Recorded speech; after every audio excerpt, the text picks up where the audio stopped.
3 years ago, I had no CD player and no CDs.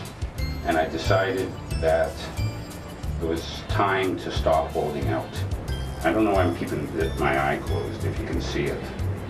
I think I look better with my eye closed. No, it's okay with my eye open. I used to keep a diary up until recently in my computer. And maybe, of course, in that diary, all I talked about was women. And here I'm only going to talk about records. But maybe the point somehow will be the same. I'm making this film. It's about record collecting and about vinyl. And I could probably do the whole film right here in my house. But the truth is, it's not just that I don't like looking at myself for a whole film. But other people are more interesting. Well, some people are more interesting. Do you have any idea how much you have here? It's been many years since I tried to count it. I'm guessing 10 to 12,000 LPs. 10 to 12,000 LPs. I'm guessing. Could be as many as 15. And I haven't made any attempt to count them in many, many years. And how many CDs? A couple thousand. No, sorry. Well, I'm sure everybody says this, but I've never considered myself that much of a record collector. It's just What word do you use?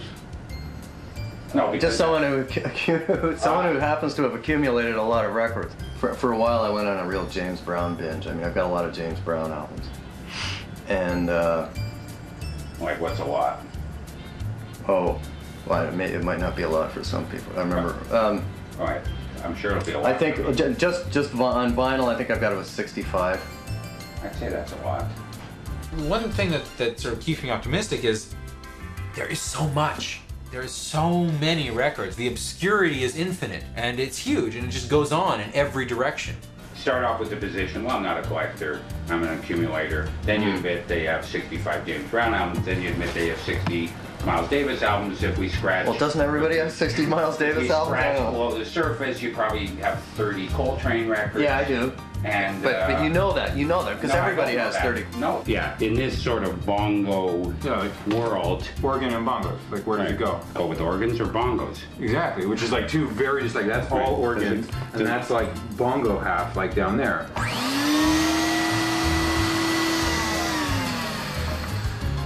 When I bought the cleaner, I decided the only way to possibly know what's been cleaned and what hasn't been cleaned is to systematically clean and play them all in order.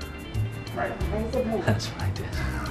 That took 3 to 4 years to do. The singles and albums combined. But wait a second. You played all your records systematically in alphabetical order. I cleaned each one once. Let's say you were on the A's, but you had a hankering to hear something in the D's. I never did. You just kept going.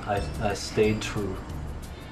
Mania can lead you to do strange things, I guess. Well, it's obviously led you to do some. But I mean, yours not that extreme. No.